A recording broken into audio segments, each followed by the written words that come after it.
Welcome to another Grief Talk Coffee Chat episode. I'm your host, Vaughn Solis.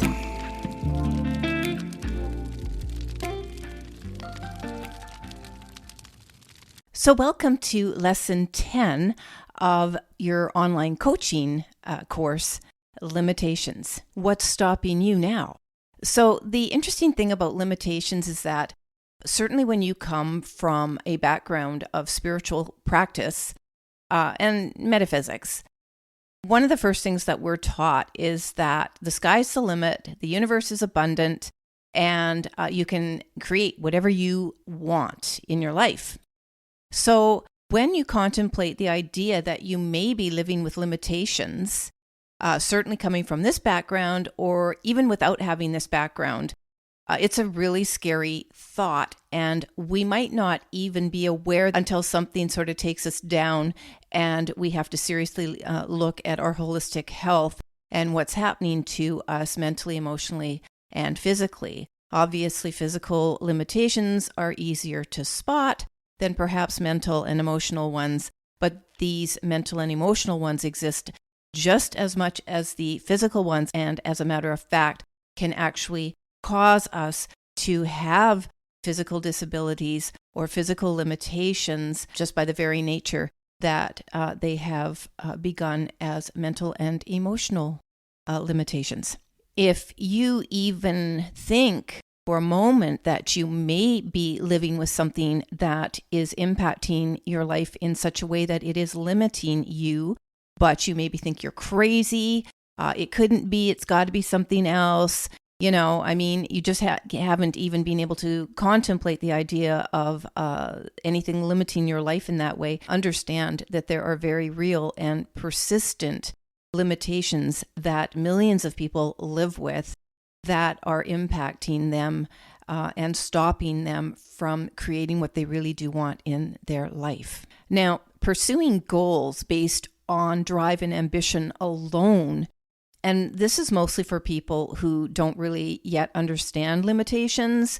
They can be pushing themselves through this drive and ambition, and in some cases, it might actually be a saving grace for people to just keep on moving, and in some cases even be saving their life. In other words, having something, some kind of goal to keep pursuing, even though they may not be able to reach it, because it's making their life seem worthwhile at that moment. But this drive and ambition, when it's used improperly, it can cause havoc in your holistic health.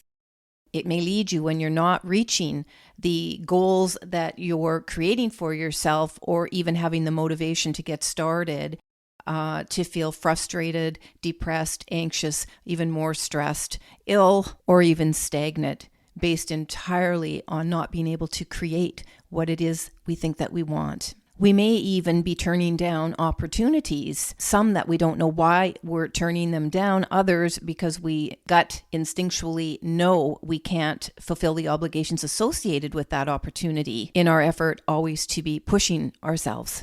So as an example, sometimes opportunities may be coming to us because people see within us something that we can't yet see for ourselves. They may see this drive, they may see this ambition, they may see what looks like success to them and don't really understand, or if they fade away when we're not able to respond with a yes right away. So a bit of my story, many years ago, when I was still in the very early grief stages, recovering from the suicide of my daughter at age 22. This is back in 2005, so maybe around 2007 or so. Maybe 2008, some opportunities were actually coming to me, and I really wanted to take them, and I just knew that the timing was not quite right. I didn't really know why, because I was doing all these other things that would look to the person on the outside that I was like, okay. But inside, I just, not only was I really afraid, but I just knew something instinctually was not quite right with me. And it wasn't until my diagnosis of living with PTSD in 2014, which was 9 years after my daughter's death, that I was able to put all of it together and immediately understand why I was hesitant, and in some cases flat out having to turn down opportunities that would without a doubt have taken my life in a different direction to the one it has taken, But the thing to consider here is that when we do take something on that we're not ready for, I would question how long it's going to last for us anyway. In my own case, I was, with all the stuff I was doing, I was driven to take a disability from my then job anyway. So anything on a much bigger scale that I was dreaming about for myself, imagining for myself, truly thinking I wanted for myself, I would not have been able to handle it anyway, despite the opportunities. So at that time, in those years before my diagnosis, and you may be feeling this in your own life if this content speaks to you, I was extremely frustrated with myself and just not being able to understand why I wasn't able to manifest these changes in my life that I had built my adult life foundation on. This belief that the universe is there for our taking and we can heal anything within us. We're perfect, healthy human beings, and we don't have to be afflicted by anything. The word limitations didn't even cross my mind. So when I got my diagnosis of PTSD in 2014, as mentioned, and I started to put all the dots together, I was able to prioritize life balance in a completely different way, and it really did change my life for the positive. If you're living with patterns in your life that are centered around illness, fatigue, depression, stress, anxiety, other negative issues going on for you that you feel may be holding you back, you just can't quite get there. Consider whether you are living with limitations of some sort, whether they're temporary or longer term, that you do need to get a medical diagnosis for, and at the very least, start adapting your changes to what it is that's impacting you in your life today. It's not a bad thing to have to do that. In fact, a diagnosis can kickstart you into making some priorities for your life that will set you on your path to what you're really supposed to be doing and certainly can manage in any given period of time. You have to know what's broken in order to fix it. So fear about who you are holistically can prevent you from connecting to the freedom there is in finding your authenticity. And I am all about authenticity and helping people find their path to connect to their authenticity, which often leads us to our purpose and certainly our passions in life. And when we can live surrounded by our passions, and one step further, even doing the purpose work we came to the planet to do, there's nothing more freeing than having that feeling that you're finally doing what you came here to really do.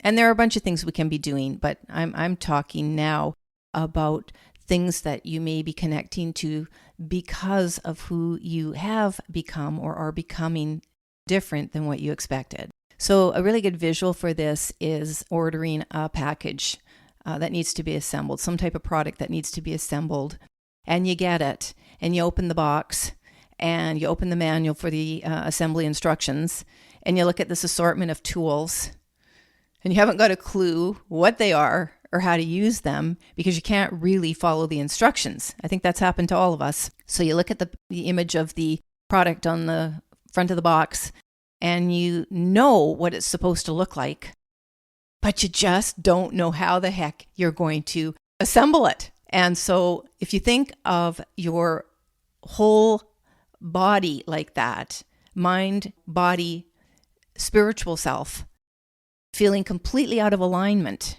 but just not understanding what's wrong with you. And I will just throw this in. This doesn't necessarily have to come from limitations from a traumatic event or some other event that's happened in your life.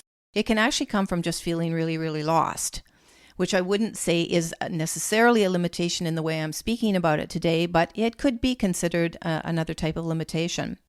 When you feel out of balance, out of alignment with who you are, and you don't know how to either rebuild yourself or guide yourself to the next step, whatever this may be, you have to have the knowledge of what you're dealing with and the proper tools and know how to use them to manage your life back to holistic health.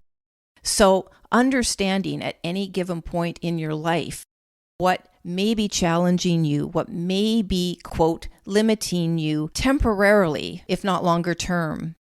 Having the tools to manage whatever it is and set goals accordingly to who you are today and what you're able to achieve and do today is necessary for long-term healing and balance. Living with limitations in a world that rewards competition, and specifically winning in every area of your life, is one of the reasons we hide our limitations or keep ourselves in fear about even knowing about our limitations. It's a reason why we drive and push ourselves even when we, on an innate level, know that what we're pursuing doesn't quite feel aligned with who we really are and maybe what we even really want. Mentally, these limitations may be cognitive issues, they may be actual disorders, stress, anxiety, mental fatigue, which of course can lead to physical fatigue. But most of the things that limit us mentally, and I will throw in here emotionally, are unseen by others. And when our limitations are not seen by others, it compels us to further hide them, which only isolates us. We never feel like winners if in fact we feel like we can be part of the game of life to begin with. Limitations, however, don't mean failure. They just mean that you have to manage your goals and expectations for them differently. A key takeaway from this lesson is that limitations can actually help you become who you were meant to be. Now, I'm not suggesting that everybody lives with limitations, and I'm not suggesting that anybody watching this or listening to this is living with limitations. That's not what I'm saying.